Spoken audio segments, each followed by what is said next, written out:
families to show up on time. So we have sort of adjusted to that rhythm, But thank you for being here. Thank you for being on time, or for coming, way ahead of our starting time today. I think the time now is, I'm just looking at your watch, it's almost 10:30, and the session is meant to be for 2 hours. My name is Elma Behring. I am a member of the African community, and I'm also a teacher, a New Zealand registered teacher, and I've been teaching in New Zealand since 2018. Today's session is based on what parents wanted. One of the topics that parents were interested in. They were asking, what does the New Zealand curriculum teach their children in terms of sexuality and education? So I've compiled quite a few slides, and my information is based on the Teacher's Guide, the New Zealand curriculum on sexuality education. I need to be careful, it's not sexual education, it's sexuality education, meaning we focus on gender, only focus on that. It also involves sex education. But sexuality education is a strand under the health and physical education category, or rather learning area in the curriculum. So sexuality education is part of health. I'm just going to say that again. So there are 8 learning areas on the New Zealand curriculum.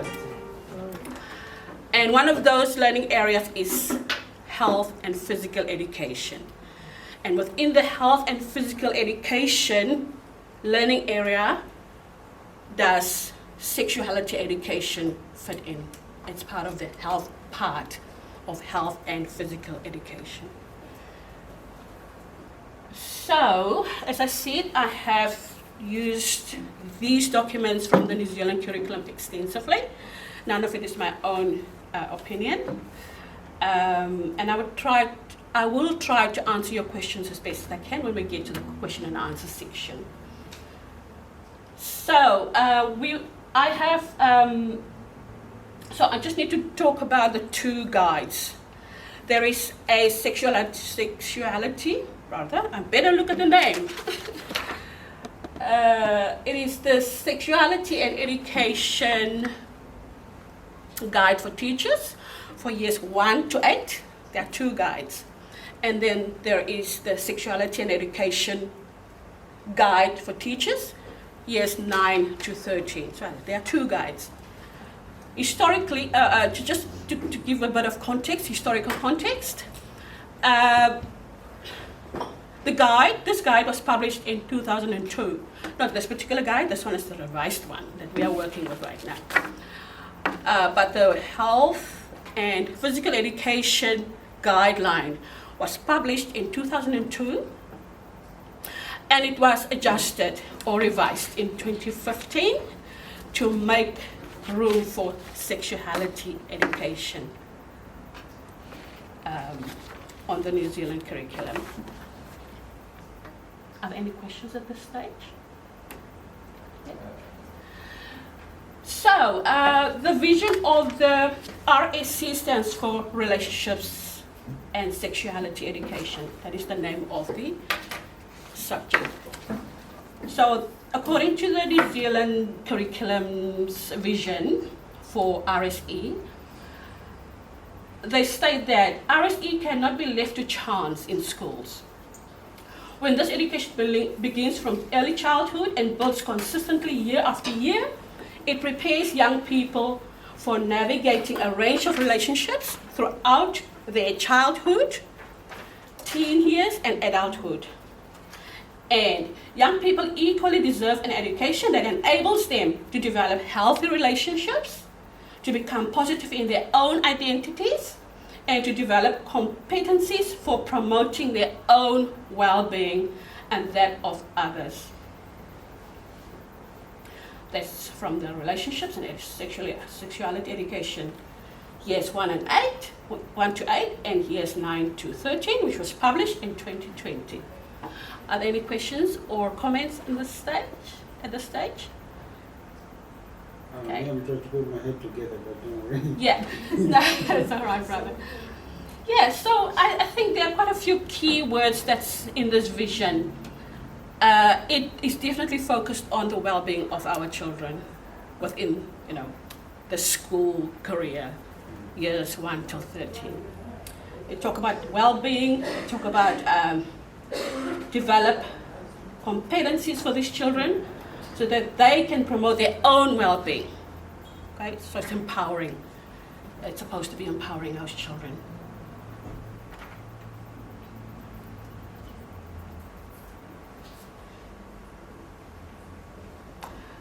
I have explained this already. So what is relationships and sexuality education in the New Zealand curriculum? It is an aspect of health education, and it resides within health and physical education. And RSE is about learning about relationships and sexuality. Also, within the health and physical education learning framework, the students are also taught about mental health, drug and alcohol education, safety and violence prevention, and food and nutrition studies.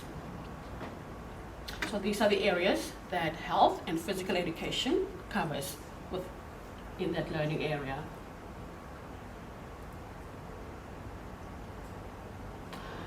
As I've stated previously, because our communities changes, and it is not just a New Zealand phenomenon, it is a global phenomenon. There has been consultation with various stakeholders, and also led by the Education and Training Act, as well as the Human Rights Commission of New Zealand. And the Education and Training Act obligates schools in New Zealand to consult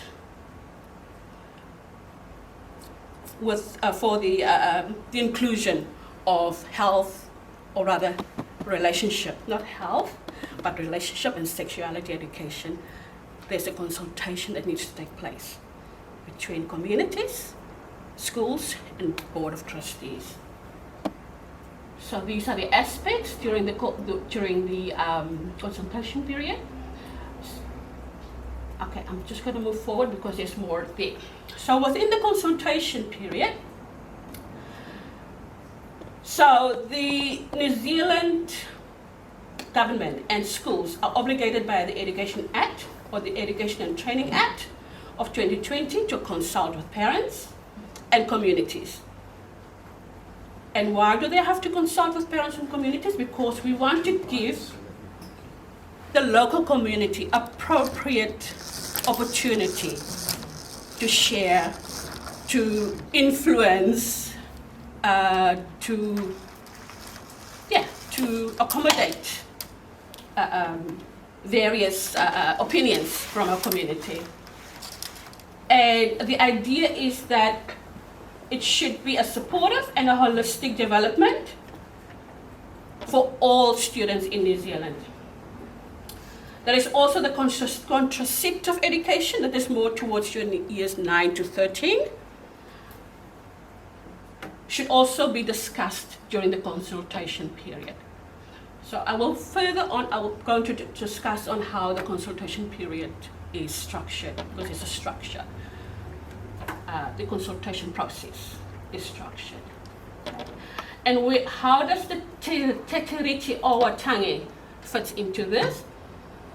Of course, Maori is the first people of the country, and we acknowledge and accept that, right? We have been told that, and we accept that. We are visitors. We have no problem with that. So the Te Tiriti o Waitangi is used as a guideline for schools to implement these RSE policies, okay? And the focus, the Te Tiriti has various principles, which is adopted by schools and government to do with education And mainly it is to protect and to promote the sexual and reproductive health of Maori. That is to respond responsibly to Maori health and aspirations. Oh, sorry, was everything okay there? I never looked at it, actually. Is it okay now? Yes. Okay. I was just going to ask. Yes, sure. Sorry, Yes, like, okay. how does the homeschoolers who homeschool at home, are they involved with this? Like, I'm just asking. I don't know. That is a very good question, my sister. I can give you an opinion because I haven't seen any legislation that says homeschoolers should be participating. But I know they have to satisfy the New Zealand government or the Ministry of Education policy framework for students, for children. So, but we can actually follow up and give you a response on that. That's all right. I'm just curious. Thank you. You're welcome. So to respond responsibly to Maori health and aspirations, that is why we use the principles of Te Reti o Waitangi in developing the New Zealand curriculum. And also, we need to recognize that children are diverse irrespective of what ethnicity they are from. So the RSE also recognized the diverse needs and strengths of Maori students and all students in New Zealand.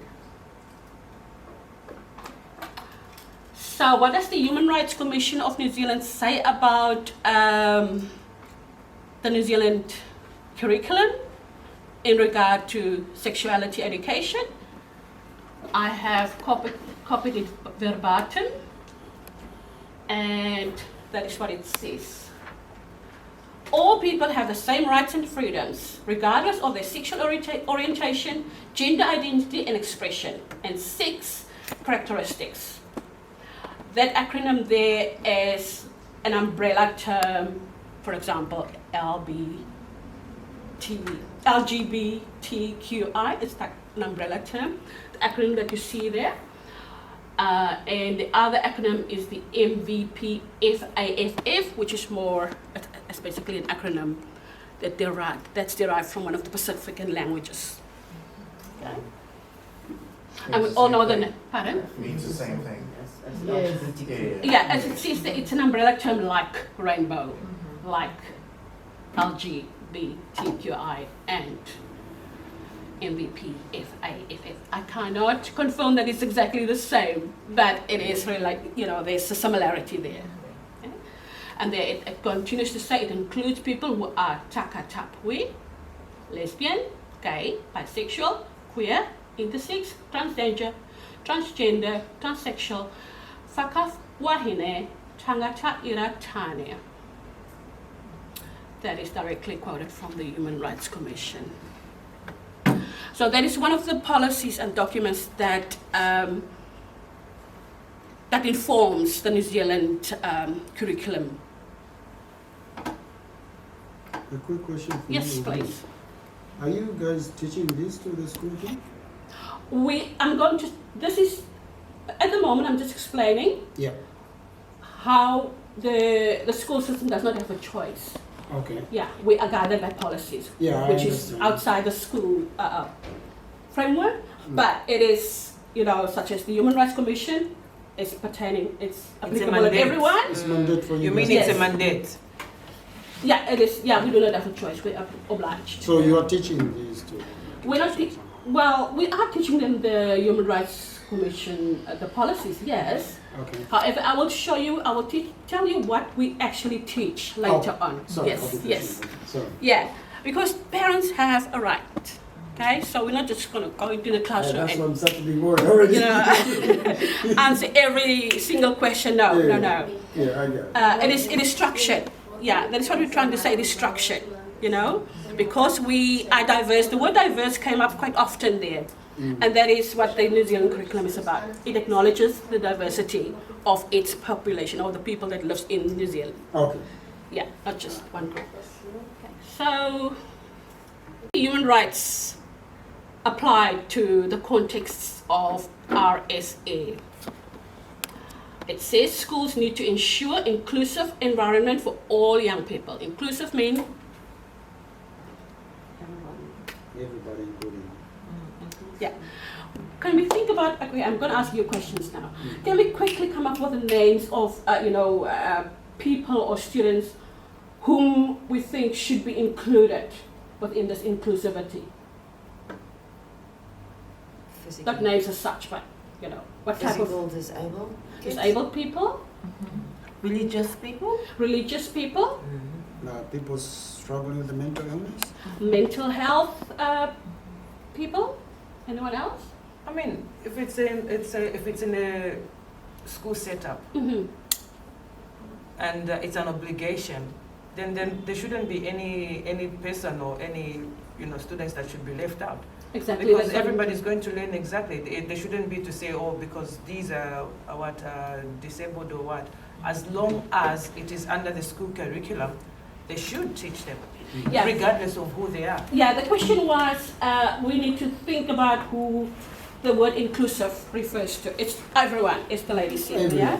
Everyone, and you mentioned disabled people, people with mental health, people with religious backgrounds. So yes, New Zealand curriculum is very focused on inclusivity, as you said, Connie.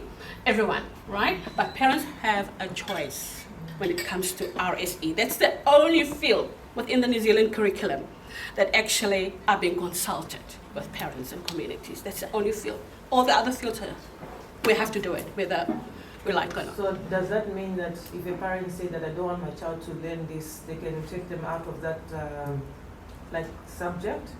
They can, if there's an element within RSE that the parent feel that they do not want the children to be exposed to, yes, there's a formal procedure that the parent can follow, and the child will be taken out of that small aspect. Let's say, for example, I'm just going to use an example. My son's school went to a ballet. I'll be with you shortly, sister. Thank you. My son's school went to a ballet something in town, a ballet performance, right? It's a Christian school, and within the ballet performance, there was some sexuality performance happening, not explicitly, but within the dance. We know ballet, right? It's a dance. But parents had a choice. We received letters from the principal telling us that they are going to this place, but this is the content of what they will be looking at. You can you just give us an indication if you want your child to attend or not attend? And yeah, for example, that's how parents. That's a small aspect of RSE, or rather, that was actually art, but still, it relates to sexuality and gender. So yes, we definitely have a voice. Yeah. Oh, the sister wanted to ask something. Yeah, so I was just wondering, like already someone asked there, if someone doesn't want to participate to learn, can they say, I don't want to learn and write letters to school? Because I have 4 children, 2 are adults, so those days my adult children were not exposed to this at schools, they were not teaching, it was another thing. But then I believe that we have the right to choose our destiny as well as saying no. And when I request the school, I don't want my kids to learn this, they say okay, so they didn't participate in it. And because what do you say to people who are extremely religious, like Christianity and Islam? Because we don't want the society to influence us and tell us what to do, because we have a right as a society, whether it's a school or government or anyone, shouldn't shove an idea on your throat when you don't want. Do you have a right as a human being to say, actually, I don't want to do this? Sister, are we referring to RSE? Yeah, anything about this? I'll just have a comment. So, in terms of like with schools and even like with the ministry, the main purpose of inclusivity is to make every single person who's from different background to feel comfortable within the school. Even the people who don't want those things to be learned in school to feel comfortable and to come in a way to where you can make every single student comfortable and welcome to school, because that's the main purpose of the Ministry of Education, that's the policy. So when we're talking about inclusivity, it doesn't necessarily mean teaching this to specific groups. but it means everybody is welcome. Every single group, every single background has the right to say no and yes, and this should be accommodated by the school. I'm not so sure whether you're referring to RSE, because if you're referring to another learning area, such as, let's say, are you referring to another learning area Yeah, or RSE? yeah, the same thing RSE, now. yes, you have the right. There's a process which I'm going to explain at the end, but there's definitely a process where you could say that I do not want my child to participate in this aspect of health education, rather, that aspect of health education, because physical education is a different story. Because it looks like the society is pushing you to accept things that you don't accept. Why you don't like? We're not here to accept anyone's ideas. Everyone comes from different background. This is like society enforce the issue, and it's like being actually enforced in you to actually comply. Yeah. What you don't want, you don't want. Yeah, we just need to. I just want to comment on. So Elma has said there are certain elements that they will send letters to the parents because this is part of the curriculum. Yeah. It's there. Yes, So whether we like yeah. it or not, if we're going to take our child to school, we should know that there's that. That's there. Yeah, That's it. the health and Yeah. the sexual thing is going to be there. Yeah. But then they'll tell you to say, like she gave an example of the ballet where they were going to go. Then they give letters to the parents to say, this is it. So when you're enrolling your child into a school, they will tell you to say, by the way, we've got this thing that is there. So this is like to tell us to say, all of us should be aware that in the schools, going on. there's this thing that is going on. And you will have the right, whether you say, I don't want my child to learn this or what, but then they'll still give them like, this is what you can learn, and there are certain things that you can say no. Just like Elma said, they give you a form to sign. Yeah. Yeah, I'll be with you shortly, sister. I think if it's another learning area, your best point of call is to discuss it with the teacher, because I think you also emphasized it, and it's very inclusive. If it's about swimming, like going on to the boat or something, I don't want to speculate about anything, but it is best to speak directly with the teacher involved. And if you do not find any satisfaction from your discussion with the teacher, I'm sure you're going to set up a meeting, or you did set up a meeting because your children are still at school. Yeah, one of them at least, or No, all of them just left finished. school Yeah. now. All of Okay, but them so there is The last one there is traveled. a structure that we have to follow when we have a problem with a teacher or an issue pertaining our children. First point of call is the subject teacher, if it's about the subject. If it's a high school student, there is a tutor teacher that has worked with this child from year 9 till year 13. So that person knows the child, right? If he has been there, if the tutor teacher has been there all those years that the child was there. So those are the first people to contact. And if you can't find any luck with those people, there is the principal or the HRD, but I think the principal is probably the very best person. If the principal cannot solve your problem and you're still very grieved about it and you're still very upset about it, there's the board of trustees, who is actually the legal entity of the school, because schools in New Zealand are run by boards of trustees. Just to add to that. Just a second. Yeah, sorry. If you don't find any luck there, then there is the government or the Children's Commission. Yeah. Okay. So there is a process to follow, and it may not be, a quick fix for you, but if it's really aggrieving you, or in the past, for future references, there is a process that you could follow and keep it in writing so that you have records of what you've been trying to achieve. So the Ministry of Education has a senior advisor for refugee and migrant background. So this person is representative for the refugee background students. So if you have an issue with the school and nothing is working out, you can directly contact her. I will get her contact details. Her name is Maureen Zaya. You can contact her about anything, attendance, any issue that you're having with a child and the school is not really coming to terms with you. You can directly contact her as well. Yes, brother. Sorry, go ahead. I think she had a question first. Sorry. It's all right. I'm sorry. No, I'm just, I've got kids, and it hurts sometimes being a parent in this country, to tell you the truth about education. Some of the things that our children go through in school, they are hidden from us as parents because we don't need to know. I'll tell you, for example, my own example, my child being given contraceptive pills at a younger age without me knowing, until I find out why she was behaving like that. She was on a Depo-Provera. She started gaining weight, you know.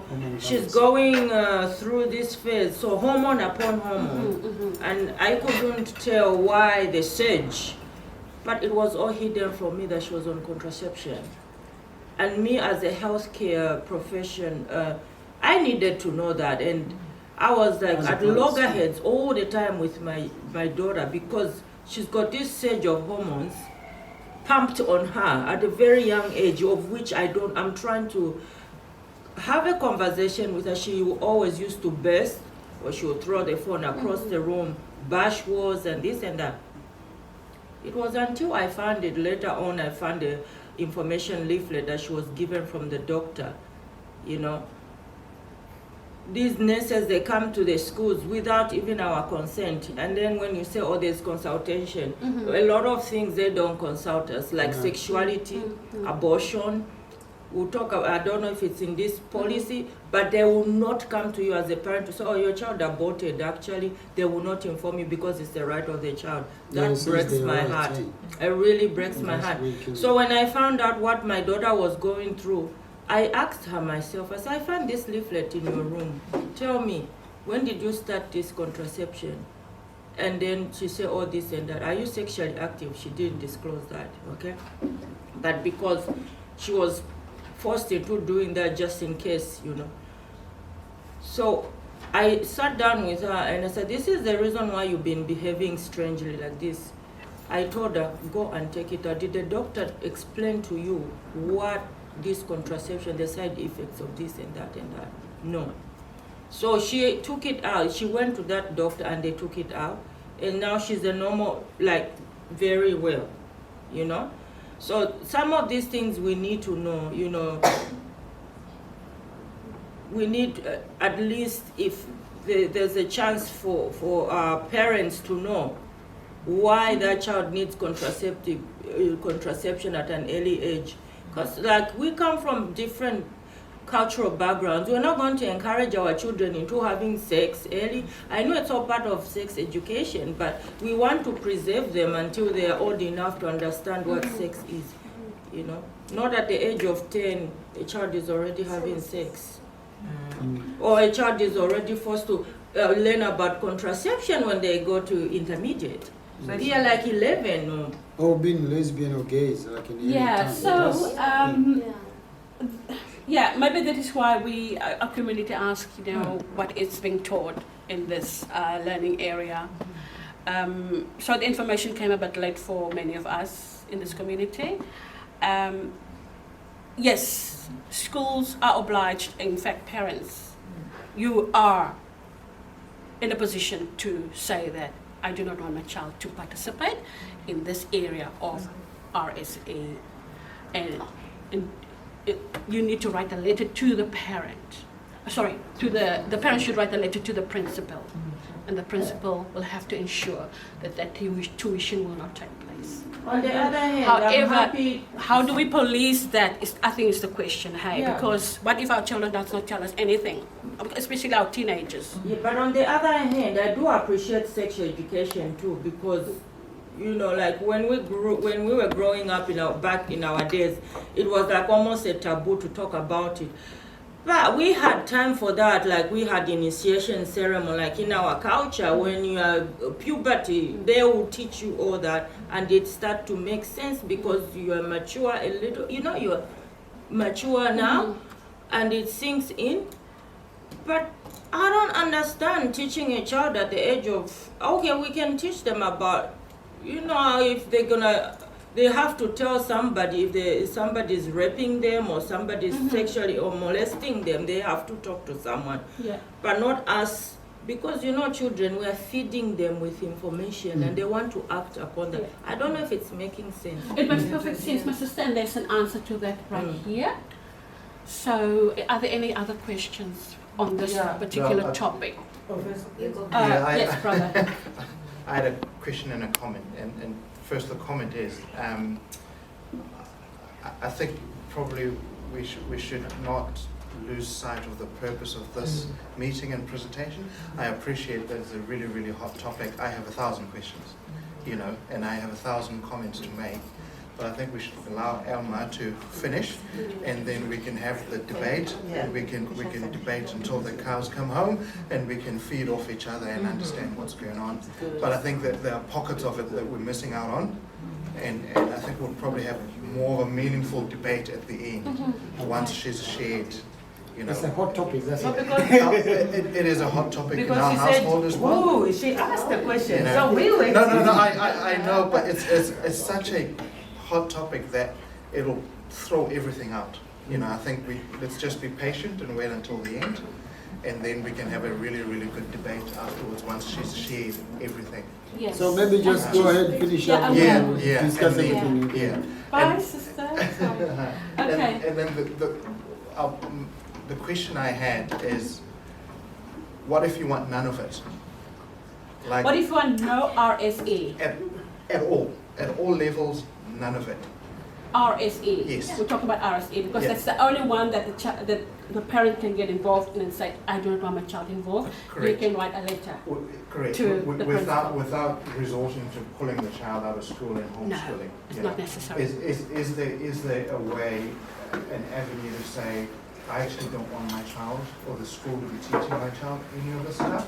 I'm comfortable enough as a parent to understand when it is the right time to introduce part of all of this, because I'm with my sister here. I appreciate it and I understand it. It's absolutely necessary in the lifetime that we live in. But I think we should have more of an influence on what our children are learning and introduce it at the right time. Because my main fear is you never get told what these kids are being taught, Yeah. That's sure. and they That's just for sure. bombard them with all of this crazy information Yeah. that's way above their level of comprehension, and it just messes the children up. Yeah. You know, it's not helpful. And the other thing is, there are two things we should be careful of as well: ideological teaching, or actually teaching what's absolutely necessary for the child at that age to function in society. And my concern is that's not happening. It's ideological teaching. But you know, we'll get to the debate at the end. You know, Hot topic. Can we have so- some papers so that we can write what we want to ask? Exactly. I was just about to say that because I Yeah. was looking at our chairperson. I think he could help us with that. I've got some papers somewhere. I'm not sure where. Some of the things I want to give parents. I've got my Yeah, this is tough one. You put pin on it, you press a button on the bear. Yeah, it's like a pocket bear. If you want, you can start from the back. You just tear them off. I know you don't have to cheer. Oh, right. Oh, the names. What I no, sorry. Questions. Yeah, there's quite a few questions here, and we may have to address those questions directly or as a community. You've So, got something. yeah, I'll give you You've got a something. pen. You can still sit where you are. It's Yep. okay. So you'll just listen as the questions come. You would just write them down. Okay. Okay? How about if we write our own questions? 'Cause we That is want- also okay. I'll see what I've got here. Are those questions directed to me or just? Yeah. Because anyway, I'll write something, but I just want to see what is Should involved we give in pages this. to everyone? Oh, yeah, I can. Yeah, I think if we listen to the presentation as the brother suggested, you'll find that some of your questions are answered. Okay, yeah. You would find some of them So answered, maybe not don't completely ask us and your to satisfaction. ask a Yeah, question. don't ask us to ask Because we will ask questions. questions. Yeah, maybe you should just let us listen to what you have to say, Just and then go ahead, we'll please. ask at the end. Yeah. Because if you say any questions, we'll say We'll yes. swallow. We'll go by what we are seeing, what we are hearing. I want to make it interactive, so that's why I just sort of want to, Okay, yeah, to pick your brain. Yeah. Because, I mean, you are very intelligent people. So I'll try to find a pen. Where's the red pen?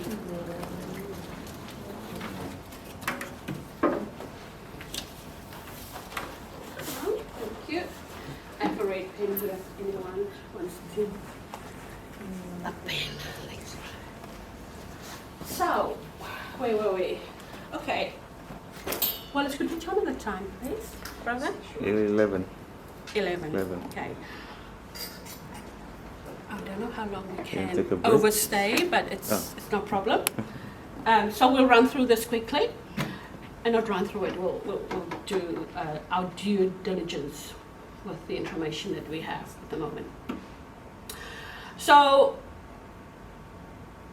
the human rights, or RSE within the context of human rights, inclusivity, where all young people feel they belong.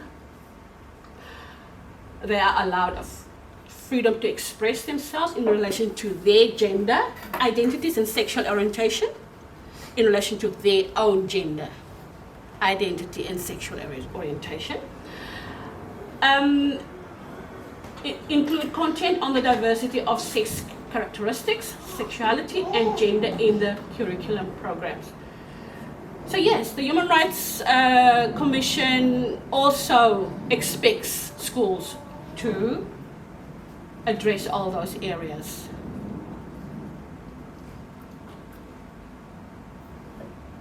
And that is what the Education Review Office says. This is an office that reviews schools on a regular basis. Perhaps not every year, but frequently. Okay? It says relationships and sexuality education includes learning about biology as well as about relationships, friendships, whānau, and social issues. Society is changing, so schools need to adapt to address the new challenges young people are facing. So schools are reacting. They're like the ambulance at the bottom of the cliff. These can include things like the importance of social media and the growing understanding that there are different sexualities and sexual orientations. Okay, that's directly taken from the ERO publication of 2018. Hope I didn't jump ahead. Now, in the context of a changing society, as it says in the ERO statement, we need to adjust to a changing world, a changing reality, a changing society. So, based on the changes and international research, not this one particularly, but the relationships and sexuality education guides for years 1 to 8 and years 9 to 18 has been revised to include RSE in 2015. Okay? This book, just a bit of my own background. This is the New Zealand Curriculum 2007. This book I got within the first year of me being in New Zealand. I went to a school which is just in the neighborhood where I live, because I thought I could have a job there quickly. But the principal gave me this book, and I looked at the health and physical education learning area. There was no RSE in 2007 in the New Zealand curriculum. Okay. So, but there was health and education, or rather health and physical education. It was always there, and it had relationships and the various issues to do with health and well-being, but not RSE. So, in response to a changing society, the curriculum was revised in 2015 to include RSE. Now, what were the changes that happened? We all know what the changes were that happened, right? But I've got them here in the squares as well. There was shifting social norms in relation to gender and sexuality, a commitment to respecting and protecting the sexual and reproductive rights of Maori, the Te Tiriti principles. New Zealand being an increasingly diverse society, to do with gender, identity, etc.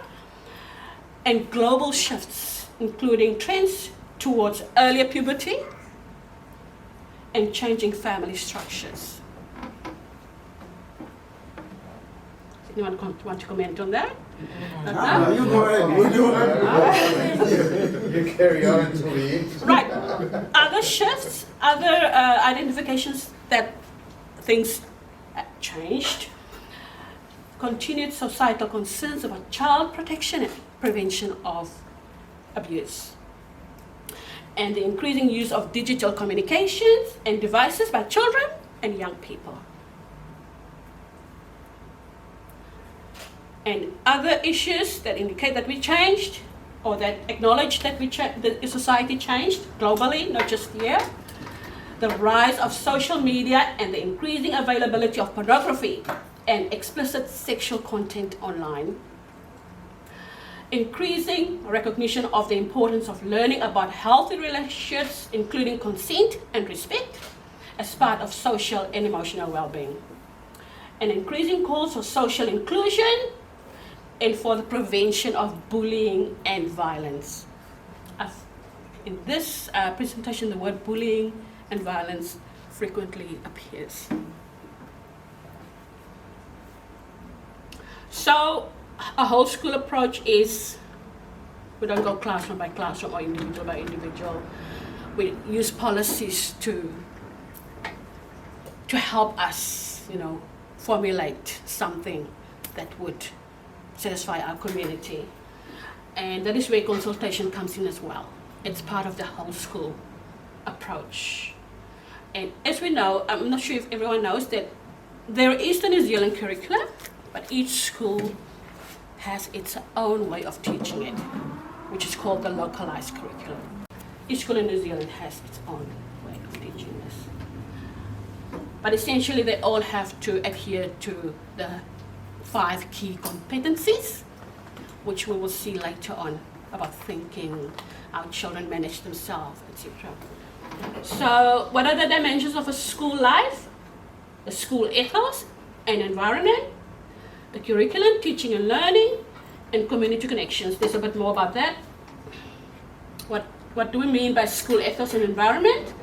All those policies related to inclusion and diversion, or diversity. Policies to do with inclusion and diversity could be a school uniform policy. Boys now, girls also want to wear pants now. That's part of the policies that may be enacted at a school. Boys are asking, but girls are wearing earrings. Why can't we? Etc. All those kind of things, right? The schools have to react to these kind of things because they are obliged to. There are policies. So they have to write policies based on, national policies. To make sure that everyone is in conformance of their school identity or their school culture. Not forgetting inclusion and diversity. So the culture of inclusion that addresses bullying and values that values diversity. So we still talk about the ethos and environment of a school. We would find leadership practices that foster openness, inclusion, and student leadership. So students have a lot to say in New Zealand. They have very strong, they are empowered within the school yard. Not sure what happens at home. Doesn't happen at home. Yeah. So a physical environment that is safe and accessible for all, to do with environment. Procedures addressing bullying related to sexual orientation and gender identity. And support services. Schools need to ensure that there are support services in place, or the student know where to go if they need support. Curriculum teaching and learning is most dedicated curriculum time, meaning for example, every learning area has a dedicated curriculum time, right? We know from 8 till 8:45 we have maths. That's dedicated curriculum time. Same with health and physical education. There ought to be a dedicated curriculum time assigned to that part of the curriculum. Whether it happens every day or 3 times a week, I don't think it happens every day anyway. Sister, did you want to have a question? Yes, teacher. Where can I get coffee? My sister, should we take a break? Should we take a break after, let me just see where I am at. We'll take a break after this slide. I'm also at the summary of part 1. So after that. Dedicated curriculum time, and teachers go on continuous professional development to teach us about all these aspects of the changes that happens and that affects our students continuously. Okay? And we need to be registered. Yeah, I, for the last 3 years, were in a classroom, and then my registration expired. And then I needed to go for some professional development in order to get my registration back on track. So it's professional development, right? Community connections, very important. Partnerships with families, whānau, hapu, iwi, and community organizations. Quick summary. I'll let you read that. This is just a summary of what we've been dealing with. What we've been discussing. That's my part 1. Coffee. I'll look at coffee while you read. This time we have to make some coffee. Let's find out from the lady. I'll just wash my hands. So can we take a 10-minute break? Is that all right? Yeah, sure. Okay. Depending on how soon the coffee comes, which relates to teenagers, right? Thank you. You will be able to determine which is relevant to younger kids, and which is relevant to older kids. These are basically duplicates. I've got almost duplicates, except for you. What she wants, human rights. Okay. So, RSE as part of health and physical education, all learning areas, we know them as subjects. New Zealand, they call them learning areas. Your maths, your science, your biology. So actually, biology is under science umbrella. They all are to comply, or rather, when we teach them, we would like them to develop in their thinking. Within that learning area, they have to demonstrate that they are critical thinkers. Within the thinking category, we would like our students to reflect critically on the information that they are given, or that they are reading, or that they are watching. Okay? Even those films that they are watching.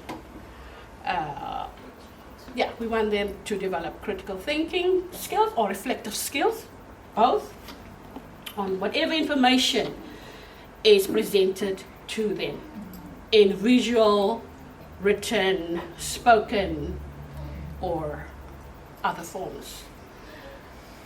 Within the thinking category, we want them to examine their own and others' attitudes, values, beliefs, rights, and responsibilities in regard to gender and sexuality.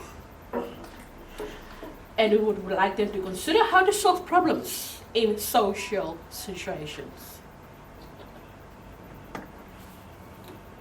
I'm tempted to ask any questions, but I'll move on. So remember, I said there are 5 competencies that is attached to each learning area, and these are the competencies, right? Thinking, using language, symbols, and text, managing self, relating to others, and participating. So I broke these down to explain each of them a bit more, right? Now we're going to using language, symbols, and texts within each learning area, of which health and physical education is one. We would like our students to examine social and cultural influences that shape people's way of expressing their sexuality. We don't stand there and tell them or read to them this. We give them practical assignments. We ask them to do research, a certain topic. Or we ask them to create a speech on a topic of interest to them. which would possibly demonstrate their skill in any of these areas. Okay? Social media and online environments, including mass media. Can I move on from here? Is there anything that was not clear about this one? I feel like I didn't make it so clear. Okay, we can come back if it's managing self. So basically, these competencies, right? Competencies, yeah, that's the right word. Competencies. Thank you, sister. I was wondering, do I have this right? Competencies. Well, these competencies are preparing our students for the outside world, basically. So whatever they demonstrate within the school yard, we hope it will develop and be part of their everyday existence as adults in the outside world. So developing strategies for relationships, personal identity and growth and development. Use their learning to make decisions, identify and access supports, and develop resilience and resourcefulness. Competency number 4, how do we relate, how do you or I relate to others, or the student? We want them to learn about the complexity of relationships, learning skills and strategies for positive relationships. We want them to explore emotional skills and practice interpersonal communication skills, and learning to support and respect others in order to develop and maintain healthy relationships.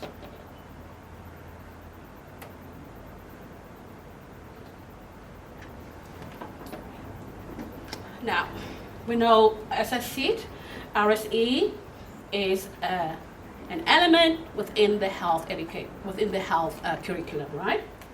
So this is how RSE and health education looks like. Learning of relationships, gender and sexuality will occur in a dedicated health education class, meaning it will happen within a structured environment.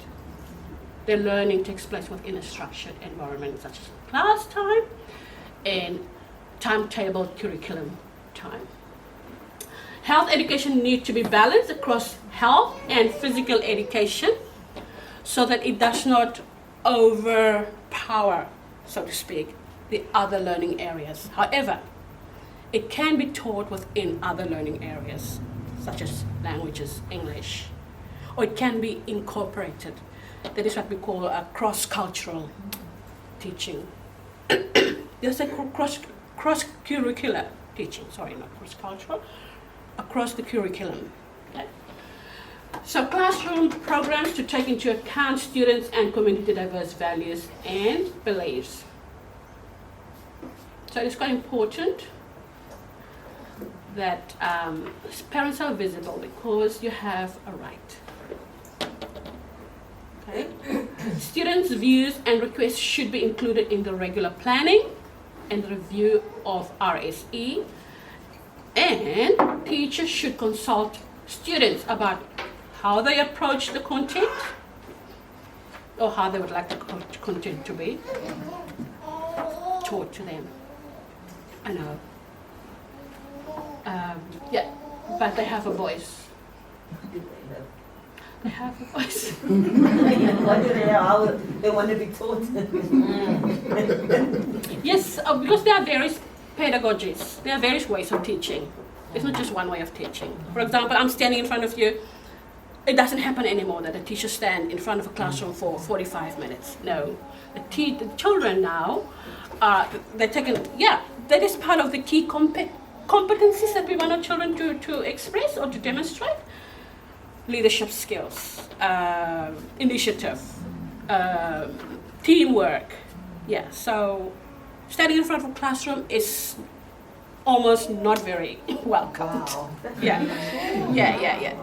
But I think New Zealand is good in the sense that teachers are, that we are trained, you know, yeah, there's a way. We are trying to do it differently. That's all I can say right now.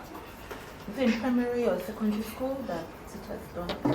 That one is from year 1 to year 8. All these. Oh, okay. Yeah. It could be, it's on all levels. Yeah, not, of Wow. course. And We the don't leave the children to classroom themselves. environment is We are different. we guide them. Yeah, we are there to guide, we are there to answer questions, we are there to observe, to see how they are progressing within a certain learning area. Yeah. And we are there to manage discipline, because they're still children. They're still a little bit rowdy. Sorry, this is nothing to do with the subject, but you are a school teacher, right? Yes. Which, just for interest, like which year do you teach? I'm a high school teacher. Oh man, okay. Yeah, but I've also been relieving in primary schools, and I've also taught adults in South Africa. I know you're South African, I can just hear. Thank you. Brother? You're saying teacher, well, I'm grappling with that one, I'm sure like another lady. Teachers should consult students about content and approach, right?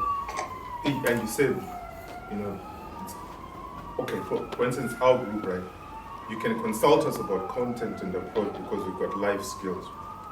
And we're, you know, we know a little bit more than perhaps my 6-year-old. Mm-hmm. So I guess my question, what would my 6-year-old be consulting? What would he consult? What would we be telling the teacher to about teach him about? content and approach? He doesn't, Exactly. you know what I Yeah. mean? Yeah. Can you get where I'm coming from? I get where you're coming And I from. think this is my biggest gripe with the system, in the sense that every term you come and the children sit, you sit. I grew up in an era of you had a report, the teacher will write a report and it will be presented to your parents. And depending on that report, that will tell you whether your holiday will be a nice one. But the point here is, every term, my child sits and we keep quiet for these teacher-parent interviews. I thought, you know, I always find it weird. And he's saying, these are my goals. I don't know. I'm just saying, to consult, what you're consulting my 6-year-old. Please help me out. I think you just answered your own question. You sit in a parent-teacher meeting with your child, and your child is given a voice within that meeting. Okay. That is the quickest example I can use. So, Yeah, it is not as if we ask children all the time, what do you want to learn? Yeah, I think, yeah, you know, it is a very democratic system.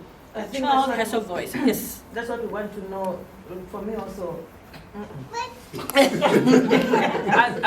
as a teacher myself, I'm finding this kanjani thing about you know, the students ask, like a teacher should consult.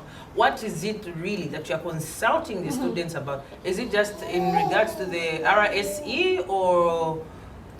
In general. They say even outside world they teach them too. So I was wondering what Yeah. outside world you guys are teaching. I will answer that on our behalf. Sorry, I will answer that on our sorry, brother, behalf. you were asking a question, what was that?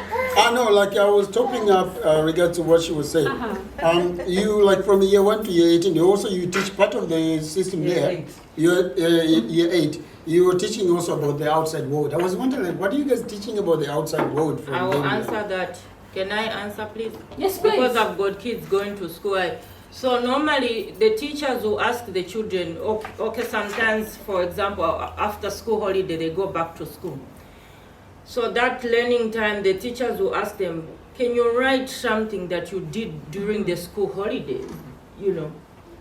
And the children, all of them, they'll come up with different ideas what they did, and maybe in that subject they are learning about environment or whatever they did, and then they bring it all together to learn as a team, and they share all the ideas, and that's the way they learn that. Or sometimes they will just give them, say, can you draw what you did, and then you find all this, we walk through. Yeah. Listen, No. look at the context there. It doesn't say children to have like maybe you explain to us. I was giving an example like when the teachers consult with Sister and brothers, within the RSE context, teachers should consult students about content and approach. There may be students who have a problem, the way school is conducted, to do with their gender identity. So Remember, this we is are just in within- regards to the sexuality. This is our context. Yeah, we are dealing with RSE right now. Yeah. Yes. And that's not There may you, be but also students the who young are having questions, and there are a whole lot of questions, from these students. Like, where can I go to the toilet? people. Okay. For example, how can the school accommodate me in terms of my gender identity, to do with visiting the bathroom? It's complicated, but But it's, there also I have as you the can see, problem. there's quite a new content in the curriculum. So we are still finding our way through it, but we have policy documents that directs us how to deal with Because this. like there's some schools, some colleges they've got year 1 up to year 13, and if we are in all these things, we as parents we are at home. It's all about gender identity, sexuality. If 18-year-old or 17-year-old male, because they've decided they are woman now, they can go in the same toilet with my 5-year-old girl. No, they don't do that. Sorry. No, Yeah, because they want to feel like they are, like they. No, my sister, the high schools are separate from the primary school, even if they are within the same school. So they've got the same. They have separate buildings. Oh. Yeah, they have totally separate buildings, separate playgrounds. Even the middle school, if there's a middle school, they have their own There are playground. those that the So you're same. saying what a Not here in New 13-year-old boy that feels like he's a girl can go in the girl's toilet Yeah. with a 6-year or 5-year. That is if it's within the school policy. If the school has a policy about that. That's why we should know. That is why about this. consultation. The short answer is that happens. Yeah. So regardless of whether the person that's transitioned is 6 years old or 8 years old or 13 years old, if they identify as the other sex and they were born as, Yeah. they will. And that's why all the toilets have been changed to unisex kind. You know, After so- this policy. Yeah, let's go ahead, sis. Yeah, We carry got on. a bunch of carry on. questions. Okay, Come let's back. go. Thank you. So, yeah. Now, there's another topic, teaching about sexual violence, right? And the health education program should be clear about teaching that. How to prevent it, where to seek help, and how to support others if they disclose. This is what we need to teach our children, or what we teach our students within the classroom. Of course, age appropriateness is the key. Yeah, because we do not expect a 5-year-old to be consulted about that, right? So yeah, So I'll move on from this one. Further notes on sexual violence teaching. We teach issues of consent, coercion, and safety in intimate relationships are important. Effective and assertive communication skills. No.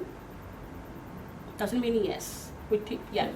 There's something that children should be learning at home, actually, because by the time they get to school, and they haven't grasped that in a safe environment, they will struggle with it in another environment. This is my personal opinion. It's not in the book. Maybe it's in some book. I don't know. Awareness of ethics and of their own personal values. Again, there's something that we learn at home, that's grounded at home, our values, our culture, our identity and our ethics. When I leave home, that's what I'm taking with me, and that is how I'm going to navigate the world around me, even as a 5-year-old. And the world is generally a safe place. Schools are generally safe places for children to express their values and ethics. Respect for the feelings of others. It's something I learned when I came to New Zealand, not Ireland. I had respect for feelings of others. I'm talking about my child, my little boy of 2. It was really interesting to see how they teach children here to be considerate. They're always successful in that, but generally, that's how the early education spaces are conducted. Okay? These values that we know, we learn it at home. It's being taught there as well. Now, we have just finished the role of health in RSE. We're looking at the role of physical education in RSE. RSE, by the way, for good afternoon, sir. RSE stands for Relationship and Sexuality Education. So the role of PE in RSE, it has a role to play in establishing a supportive environment. It needs to keep consistent with the school's approach, the school's culture, the school's curriculum. But international research conveys that PE has the potential to reinforce gender stereotypes. But again, we know that rugby. But PE can present opportunities for exploring and challenging these gender stereotypes.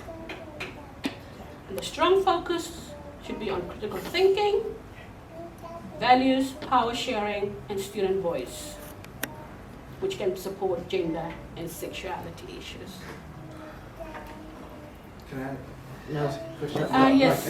No, it's related to this previous slide, the one you've got. Can you explain the context of challenging gender stereotypes? Not just from a theoretical point of view, but from your practical experience point of view. What do we mean by challenging gender stereotypes? I think I've sort of thrown the rugby fraternity in there.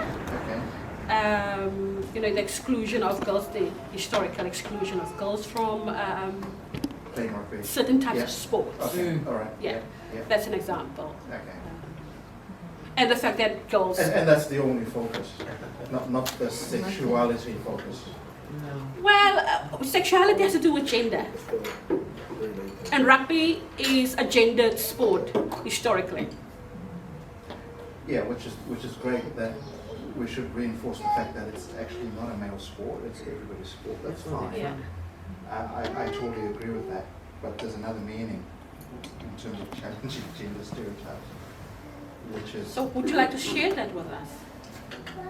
No, because we'll go into a discussion again, so just carry on. Yeah, because I think it will generate, I know and what he's trying to say, but I think it will generate another. Yeah.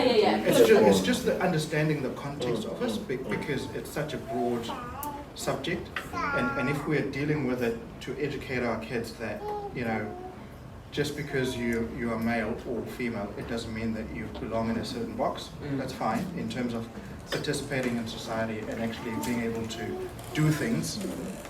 Totally fine. But there's the other aspect of it. What is the other aspect? I'm so curious now. Okay, so let's So I'll move touch on. on his first aspect, the first one, where it says rugby, gender. I actually think the male body and the female body are two different entities. So rugby, for instance, great that women participate in rugby, right? It's great.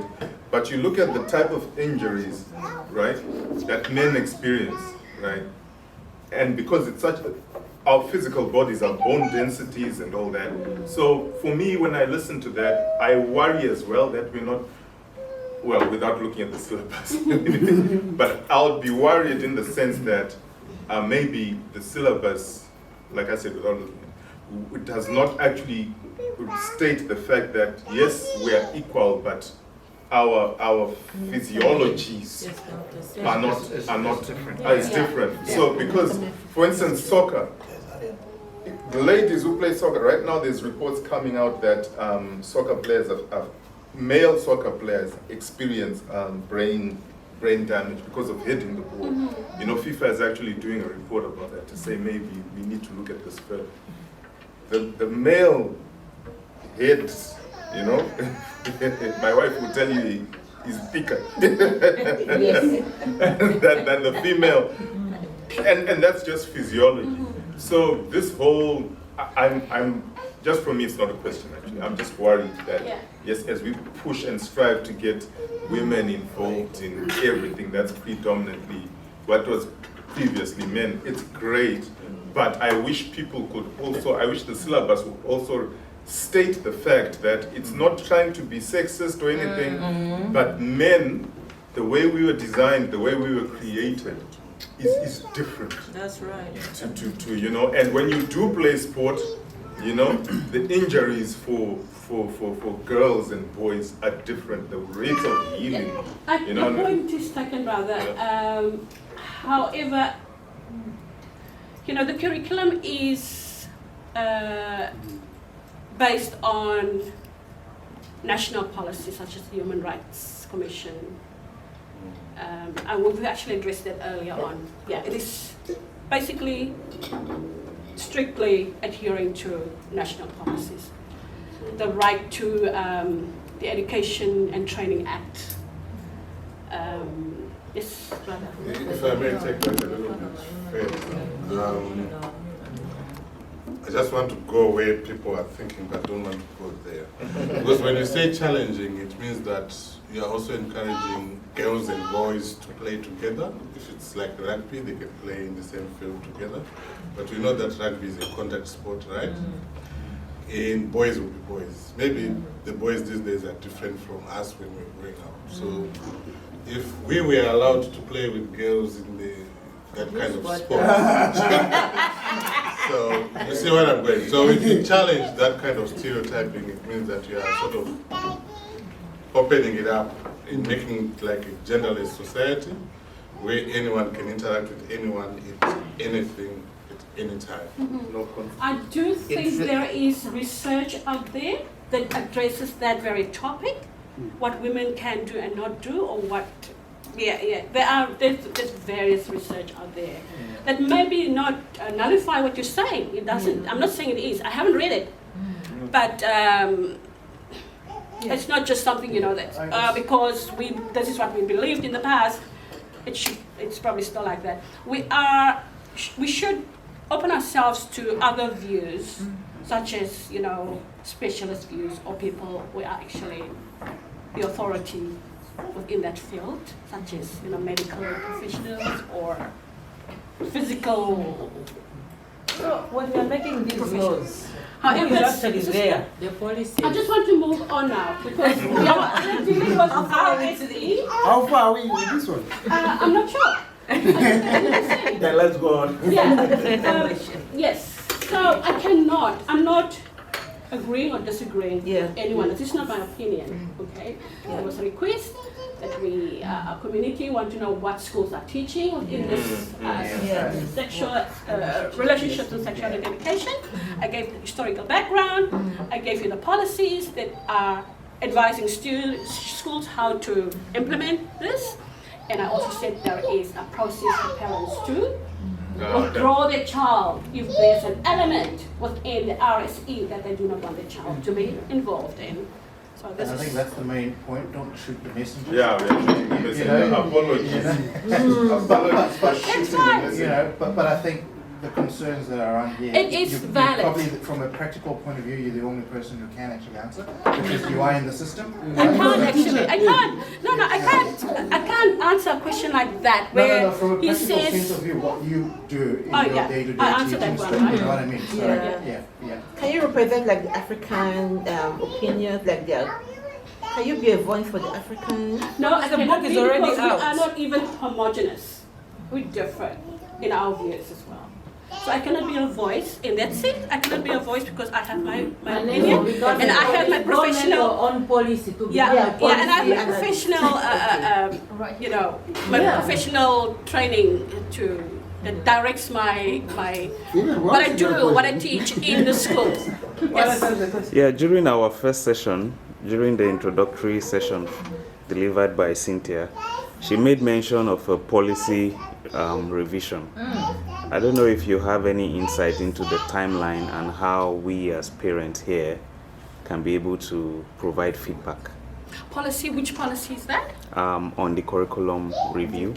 Yeah, the curriculum is being reviewed, I believe. No, I do not have any answer for that now, but we can write it down and I can follow up on that. If you can write it down, please, for us. Because we do not want to give anything from the top of our heads, and you know, we want to give factual information. An expert to talk about that, so we have an expert coming in soon to talk about the specific topic. That's NCA, NCA. NCA, and then the changes to policy revision of the whole area. Can you just write the question out, please? Okay, because this is already out, right? Yeah, So it's not like we are trying to challenge what is already out. It's just that we're just sharing what we feel. Absolutely. So if there's another way that we can say what we want to say, or where when they're making these policies, they can also include parents, not just assume. There's part of that addressed in this. Okay. Yeah. So, where were we? Yeah, let's go. The with role this of thing. the Yeah, let's go. I'm just reading where we're Now page 28. Okay. So, RSE across the curriculum. Cross curriculum means it can be addressed in various areas of the curriculum. Okay? In English, you could ask students to do a research about a certain topic related to RSE within the English curriculum, the science curriculum. We could expect students to demonstrate an experiment, maybe do an experiment of some kind, which involves research as well, and reading, and writing. Same with technology, social sciences, the arts, languages. I think you can imagine how this can be incorporated, right? How is it going to be incorporated in mathematics? Save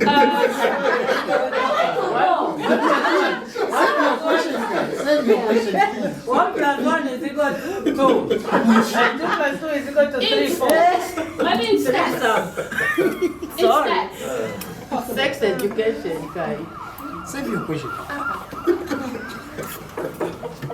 What are schools' obligations? These are the policy documents that advise schools. The national performance measures, which contains the national education goals. The foundation policy statements. If you want copies of these, I can try to get them. Yeah, please. The national, Absolutely. it's a lot of Looks like reading. we're on The fire. national curriculum statements, the National Administration Guidelines, Human Rights Act, the Education and Training Act 2020, Section 91.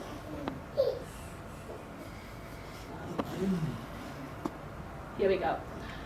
Roles and responsibilities, the role of the Board of Trustees, the role of teachers, parents, whānau and caregivers, and the role of community agencies and advocacy groups. And that's where your question could be addressed, Connie.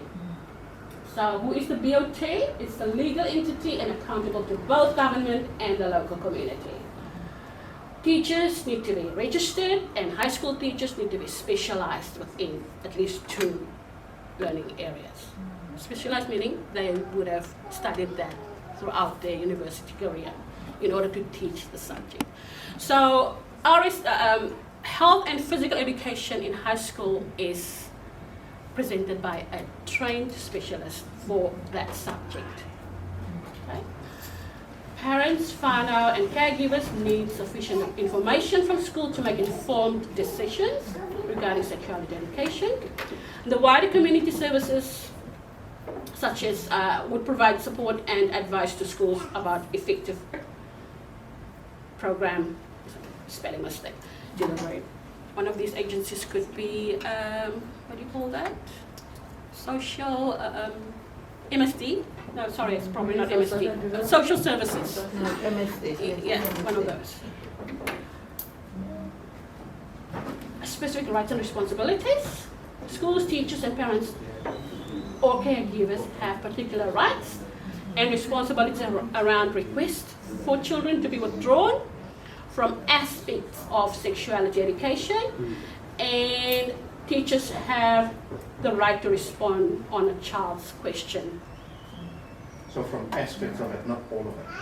Exactly, yes. See? Yes.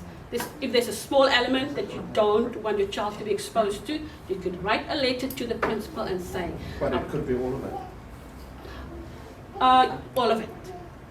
That is the only subject within the New Zealand curriculum that is a consultative process, where there's a consultative process involved. If it's just the only everything subject. up, you have a right to go when it concerns sexuality and Yeah. education, please do not involve my Yes, child. yes. Okay. Yeah. the best place for you to go to is to go to your school teacher, child's teacher, and let them advise you and give you the direction that you should be going to in order to satisfy your concern.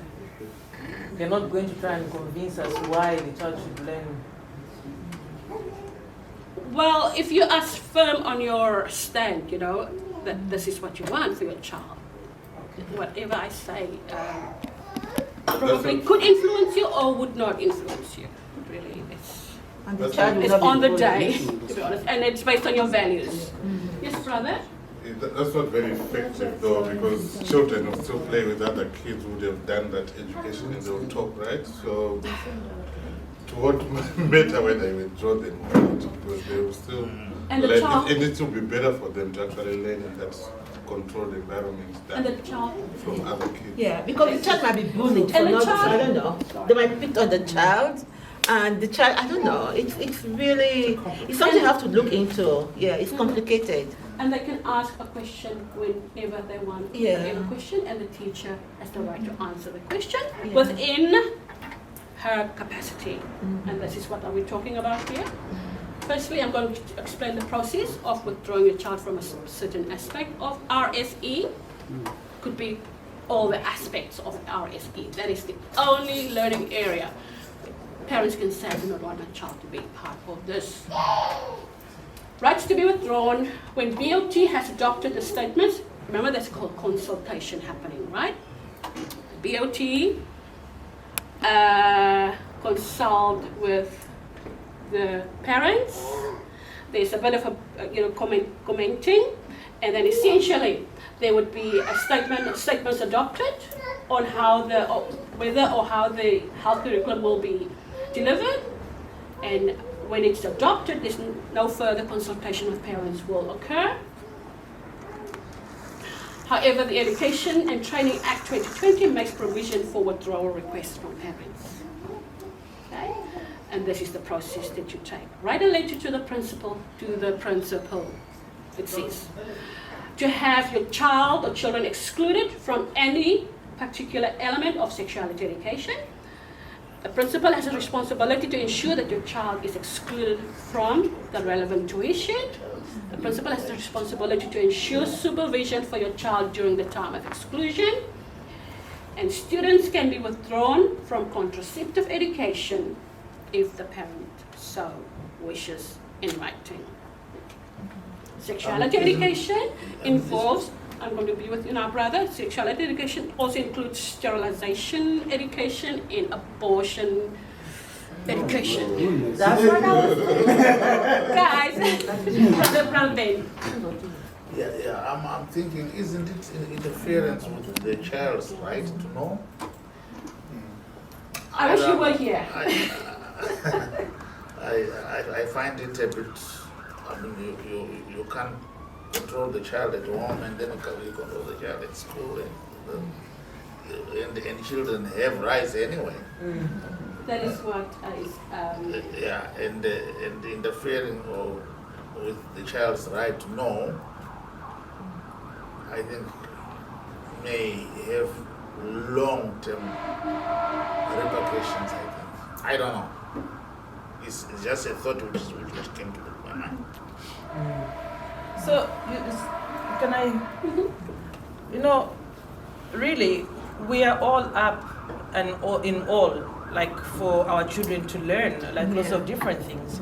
Because sometimes it's not just like the adults that abuse kids, it's even kids on kids, and then you look at the child, and then you go like, how can that happen? It's like a 13-year-old, because people grow in different ways. Some people grow physically, like grow very fast. And then you're looking at your child, oh, this is my baby. Like I was reading something that happened in Zambia where a 14-year-old boy was abusing lots of boys in the community that were as young as 6, 7 years, But, things like that. Now, we in all respect, this is already out, this is already happening, right? But what we just want to know, we don't want to say we want our children not to learn some of all these things, but how can we have these things taught to us to say, this is part of the situation and this is what they will learn, like in schools. For example, about contraceptions, about abortion, about, like having sex, It's a deeper, the system is making it a rights issue, and that's not right. It's not. It's So a how deeper do issue we? than that. Yeah, how do we know to say, okay, when this topic comes, I want my child, because right now it's like parents don't know anything that is happening. If we look at it, because all of us here have like different questions saying, and this topic is very good because now we are seeing to say, okay, this is where Jesse's questions now are being answered to say, oh, I see where my child was coming from. We do respect that they've got rights as well, but how can we as parents be involved to even know, and where we can say, okay, you can tell my child about sexuality, but I don't want my child to learn about contraceptives. I don't want my child to learn about sex, like in depth. Well, we do, not now. Later. Yeah. No, I think your hand was up.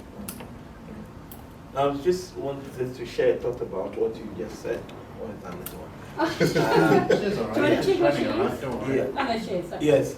Now, I was just going to say that I think that there's a certain consensus that we most of us are not inclined to say we should withdraw the kids from the learning of those subjects at schools. So it means that it is going to be taught, and we are also not going to say, okay, we are going to withdraw them partially from a particular aspect. So then it means that the onus now comes on us as parents as to what we do. So what is your value at home? What do you believe in? You may have to start early to teach them and let them know. And then, of course, you have to have a knowledge, just as we are having now, around every single thing that is going to be taught. And then you have your counter first before they go in to listen to it. So that, yes, you have to let them understand that you have come from a certain context, you believe in certain things, and you are in a new context, they also believe in it.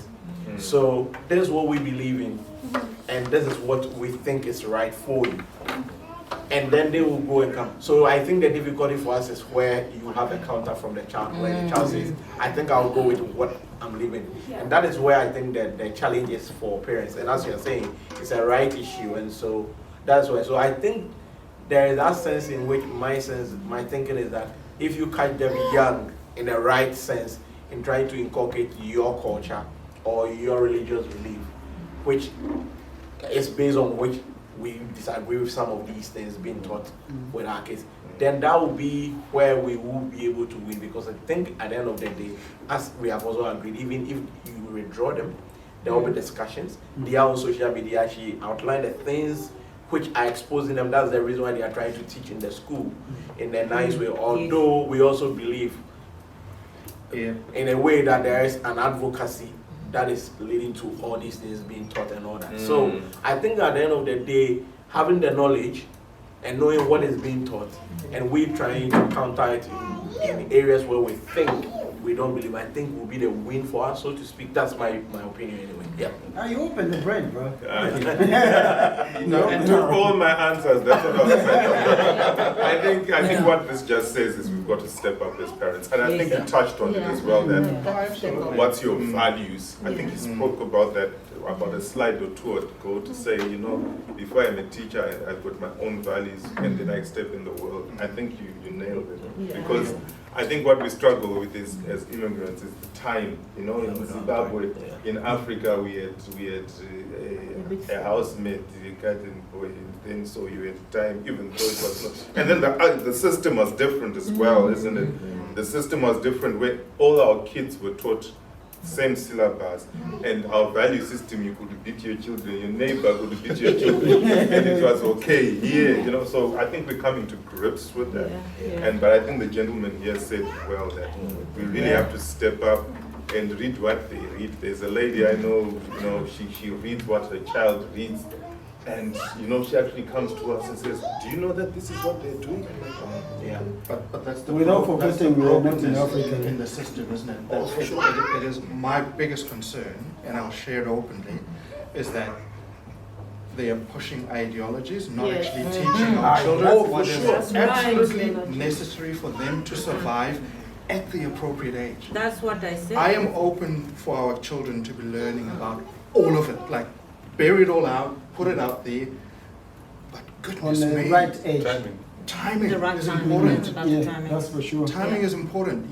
You can't be pushing an ideology when you're ignoring so many other things that are so important to the core of the issue. That is not being worked on, first of all. And when did teachers get equipped to deal with all of these things? My personal view is it's so unfair to push that on to teachers, because this is not just an educational issue. It's a life issue, and I don't believe that teachers are well equipped to deal with that life aspect, and it is so unfair.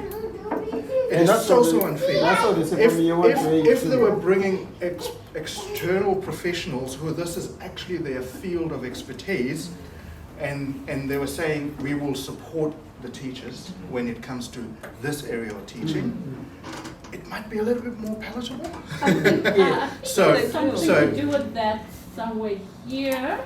Outside agencies, I think I've mentioned earlier, however, also within the guidelines it says. Yeah, correct. I'm not talking about MSD or No, any no. other government Sorry for that example. I'm talking about I'm talking about a professional who's actually practicing in this field. Yeah, right? I wanted to Because add to that. we have cases now where children are absolutely confused when it comes to sexuality. You've got broken children who are transitioning back to being what they were before.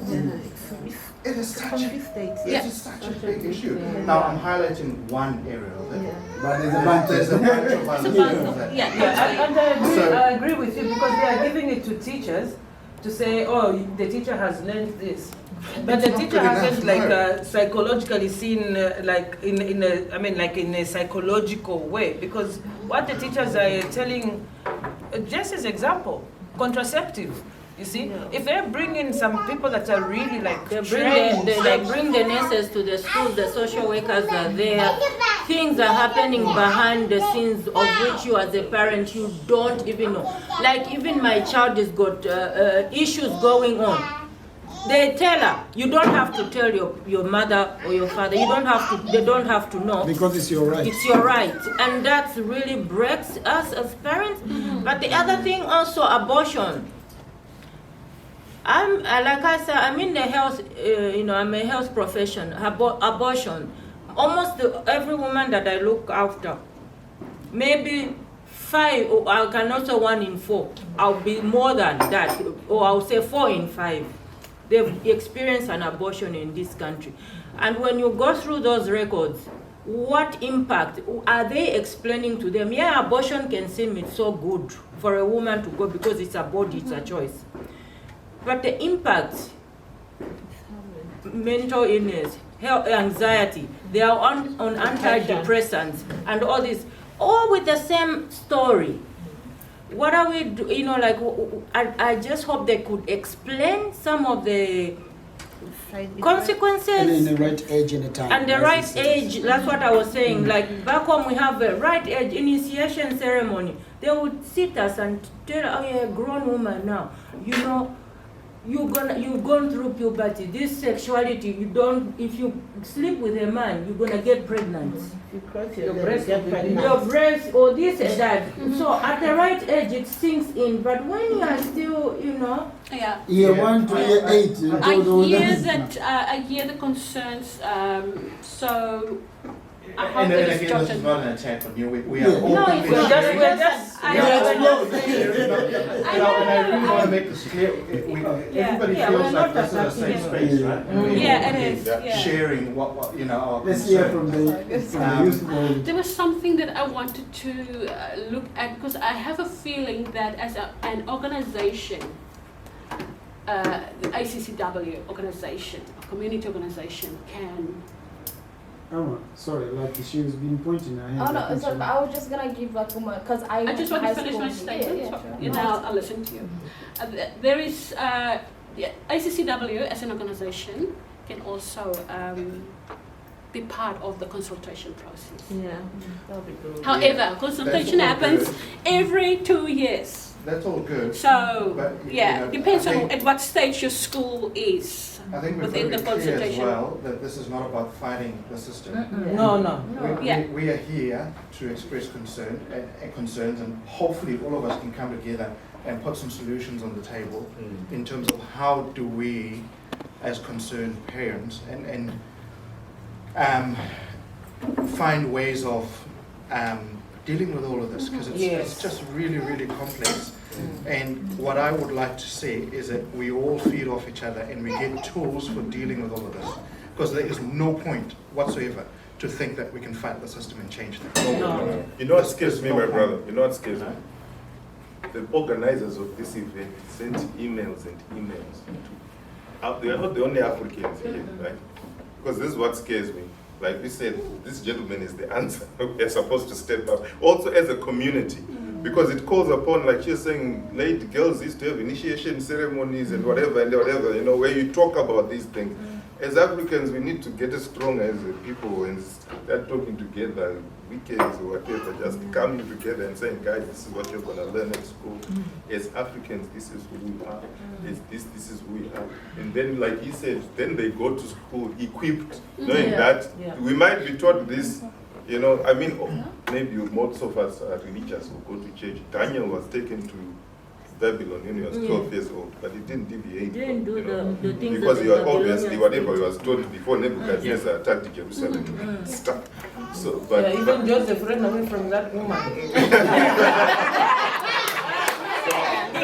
Because of what It's the last slide, but I think she wants to add something to the conversation as a young person in the community. So like one thing all these concerns, like I have kind of experienced it because coming from a very different culture, I directly went to high school and it was very, very difficult for me in the beginning because anything that was taught. So where are you from? What country? Eritrea.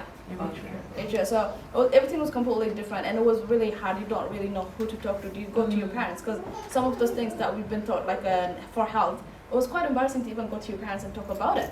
And so it was very difficult for me in the beginning, but it is very important. It's like the parents, very important to be open about things, asking your child. It was the one thing that helped me was my siblings were really open to things. So whenever I had difficulty and I was confused and I feel like, I don't want to ask questions, even if I'm curious, I'll just go to my brothers or my sisters and talk about it. And they would welcome with questions, with anything, and that helped me to kind of fit in and take what is good for me and kind of ignore what's not good for me. Whatever is being taught, especially about sexuality. I know my religion. I'm a Christian. I understand that, and my brothers, my family made sure that is still valid when I go to classes. When I come back and they see like what is changing in my behavior, how am I acting, and making sure that like this is a phase. Just reminding, a little bit of reminder from your parents, and that it's okay to go learn, experience everything, but you should know your values. You should know your culture, and you should know what to keep or not to keep. Because coming here as a young child is very conflicting, very conflicting. You don't know what to. This seems right, but like, why is it wrong? Something seems right and wrong at the same time. So I really feel like it's the parents' place to be open to their child, to come to talk to them for any kind of conversation. And that's what helped me. And hence I said, lay it all out. But it needs to be progressive and it needs to be age appropriate. Yes. And then it needs to have context as well. You can't just talk about all of these things to a child. You know, it needs to have context so that the child can actually comprehend why this is important. Why should I know this and what do I do with it going forward? When you're given contraceptives at school and you're not educated on why, that child probably didn't even need contraceptives. You know, it just doesn't work like that. You need to put it all in context. I'm sure that's you know what that. they're doing. She just shared a story. Yeah. That's exactly what And that happened. is exactly what is That's happening. exactly what happened. You know, so you've got to be really, really open about things, but it's got to have context. And like You the gentleman know? has also said, you know, it's very good that we are learning about these things, you know, because you see, where are the parents? For me, my daughters are 27, 26.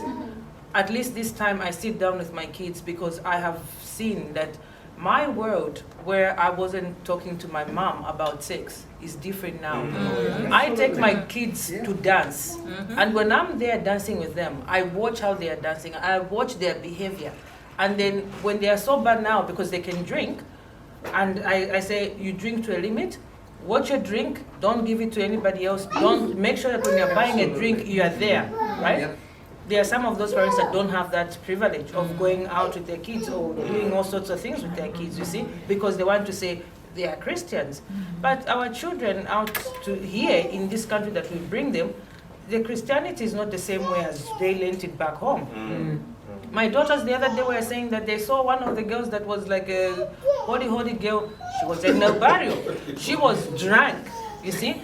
And this is the world that is here because the parents are somewhere else. The child has come to Wellington, and then the whole world is different.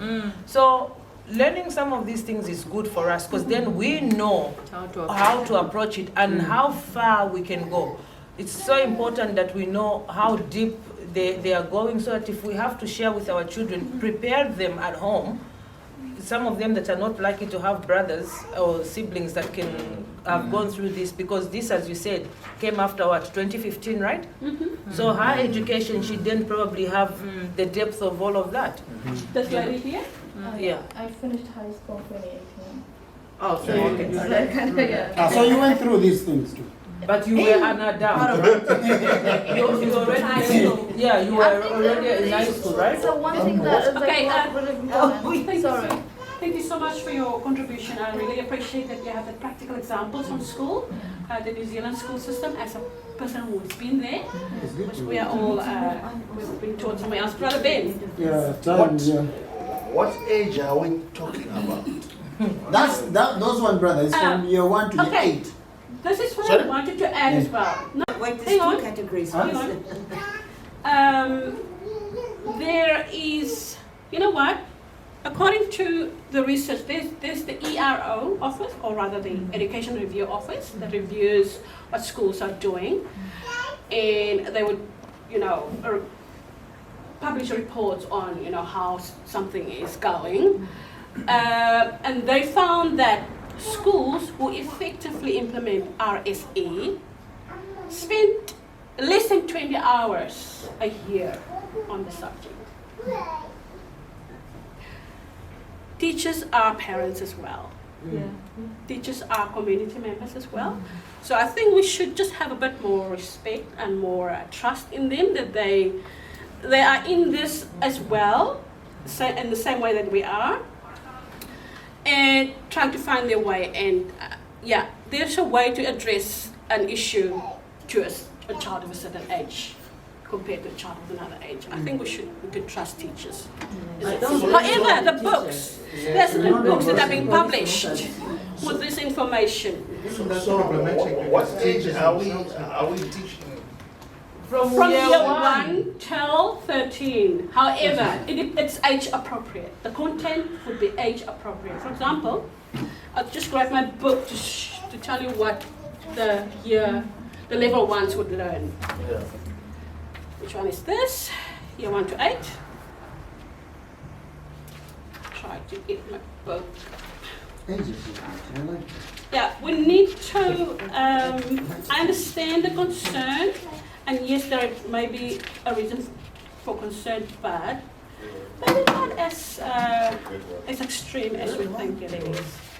Because after all, our children is living within, an environment where they have a voice, they have rights. The society is differently structured, and they have to navigate their way through it. And taking them away from situations is not really going to be advantageous to them. I'm not talking to you directly. This is just something that I'm throwing in. We don't blame you. Okay, so, right. No. I take no offense in Okay, anything. so I would just want to answer Brother Ben's question on level 1. We would like them to understand themselves. It's called All About Me. We would like them to have knowledge, understandings, and skills relating to physical and sexual health and development. emotional, mental, social, spiritual, and environmental. How will we know that they do it when they recognize body parts? How will we know that they are doing well? How will they demonstrate that they are meeting the level 1 criteria? Why did I even start this? I think you got now bringing more I think it would be best to leave it because there you're going to discover that once you are appropriate. Yeah, when you just a child will tell you I'm a boy, I'm not a girl. Yeah. From one no, because you know, Elma, we are not just saying this. That's why we're saying it is good that now we are seeing what our children are learning. Because they're going to see a 5-year-old, a 6-year-old, a boy that is going to come and say, I want a dress. Why do you want a dress? Because my teacher said. And that's where I wonder, how deep are they going into teaching our children? We're not like attacking you. We're just like, it's good that you have told us. And then we are going to see how we are going to tackle some of these situations. Because some of us have nieces and nephews, you know. For us, when we look at it, we go like, hey, how can the mother, let the child be like that? Without really knowing that that is not coming from the parents, it's coming from the school. But the parents don't know how to go about telling the child to say, this is not right. And the school, they follow the curriculum you guys have been given. So I understand, you also in the pressure. The children become who we adults program them to become. That's what I know. They become how we program them. Yeah. Church every Sunday, church every Sunday. Yeah, church. No. Yeah, and even even as a kid, our brains are like a computer. I'm just like, thank you so much. Thank you. I would like us to wrap up. Thank you so much for your attention. This was a hot seat.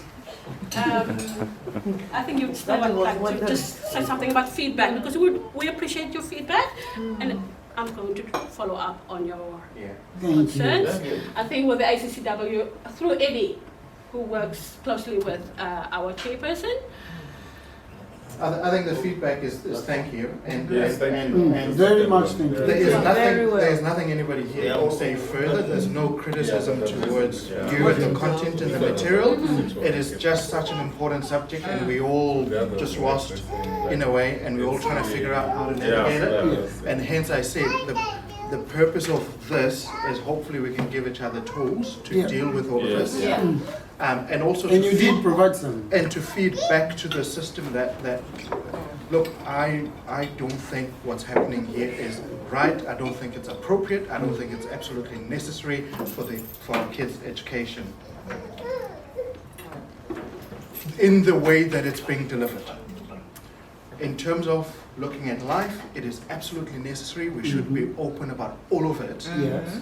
But we should be strategic about how we teach our children, and how they consume it, and place it within context.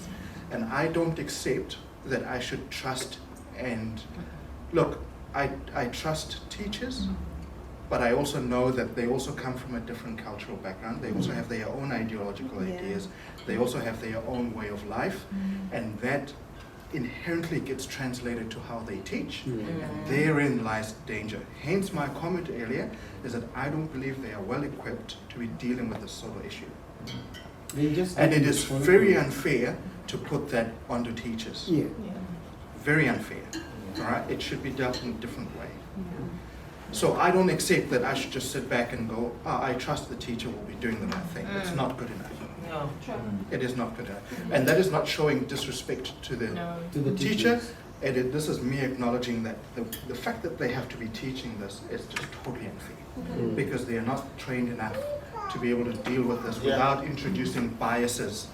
And it is very, very difficult. Every parent will tell you, including you, to undo what a teacher has taught. It is very easy to undo what other kids have taught. What other kids have taught, very easy to undo. It might take a long time, but very easy. But what you as the person of authority has taught, goodness me, it's very hard. Yeah, I can relate to that. I mean, we come from a background where we also did sexual education and stuff, but with people coming in from a health background who were running like family planning clinics and stuff like that, and they had films, they had all sorts of things, and they opened questions and they could answer them expertly because they knew what to, how to respond to the kids. Now with teachers, yes, some of them are disciplined, some of them might even give the answers that they themselves think are appropriate, but they may not be the correct answers that the children should be getting at that time. So I totally agree that we need expert people to come and deliver these topics rather than lumbering on the teacher to do that. Because they've now become like trusted people beyond their home. And sometimes, like we've heard before, the teacher said, and that means that it has to be followed. It's correct. There's nothing wrong with that. Same at my house, yeah. Yeah, so I just want to say a big thank you for for educating us. My kids are 24, 23, and 20, and they all live in US. I'm here. I want to say to parents, it's our responsibility to tell our children, to empower our children, tell them who they are, right from childbirth, before anyone outside. Tell them who they are. That's what I want to say, because parents are also first teachers. Yeah. Thank you very much. I'm sorry if I felt like I was putting you in a hot seat, but it's such an eye-opener, and thank you for your time. And if this was so productive, I would have chosen to stay in bed, but I came. So I just want to say thank you so much. Yeah. Thank you. I just wanted to ask, can we have two or five and 3 or 5? And because I don't think this was an introductory session, but I think probably as I said. I was also going to say, Mr. President, I do hear that this was sent on on emails were sent, but I want to say I never got an email. If you didn't call me yesterday, I wouldn't have known. So I'm assuming there are some other parents out there that don't know about this. You're right. I mean, so I'm asking, also the time frame, because there are certain people that have children that they don't have babysitters. If you tell them to say this will be there'll be somebody that will be babysitting your children because we want you to come. Really, like most of us have said here, our upbringing is different. The way we are taught back home to coming to this country is so different, and how our children are being brought up.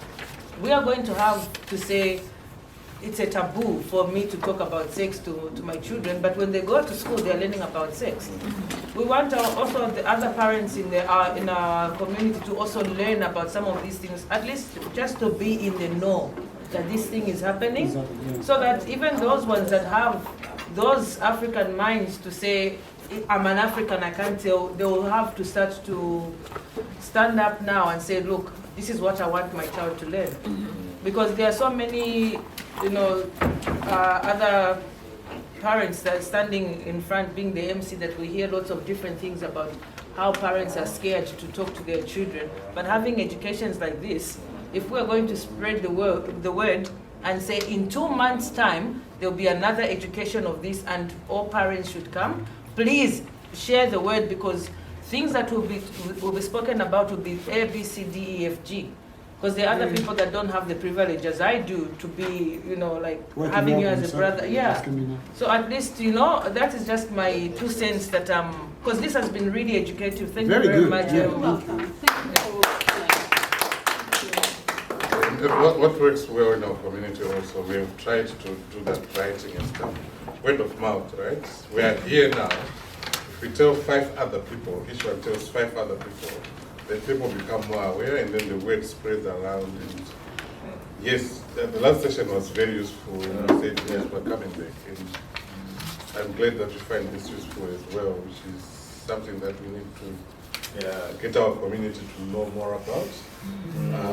And there have been some interests from other government departments, like the police, for instance. They are willing to fund us for other sessions, like knowing about the law and what happens when you get arrested and things like that. So those are coming. We are going to be providing you with those sessions, and they'll be funded as well. So you don't have to worry about buying food or anything. So just to get that done. Talking about food, when are we going to food? Hey! Now you're talking. That's the president of the Yes, we Mr. Baraj, actually I have want to know done. how you're going to build me out when you catch me. All right. Let's go, sis. Okay, is there anyone who can do a prayer, whether it is from either religions? It would be great. We haven't started with that. Karakia, right? Karikia, if someone can, that's good as well. Anybody? My husband will pray. Thank you. Let's go, sir. Let's go, sir. What am I praying for? Food and meat and everything. As far as the Whatever comes to the children idea. Our Heavenly Father, thank you that we could gather here. Thank you, Father, that we could be presented with this information. We ask that we may use it constructively. We ask that we may come together and find solutions on how to navigate what it is a very complex and difficult issue. We thank you that you have made this possible, and we pray for the organization that's making this possible. We pray, Father, that it will forever be blessed with resources to be able to provide such services. We also pray for the food that's been provided. We ask that you bless it, Father, and we ask that you bless the hands that have provided. In Jesus' name, amen. Amen. Thank you, sir. Thank you so much for coming. You were a wonderful crowd. Thank you. And you did very well too. Very good. Thank you.